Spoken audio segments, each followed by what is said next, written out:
මෙන්න බලව් කූඩල්ලා කියන්නේ මෙන්න මේක. මේ බලාට පේනව නේද? දැක්කනේ කූඩල්ලා මේ?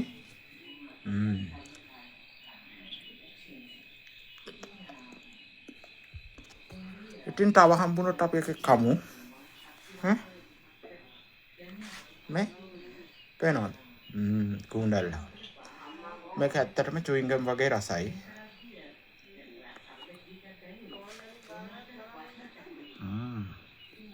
බලමු තා කූඩල්ලා ඉන්නවද කියලා ගලවන්න.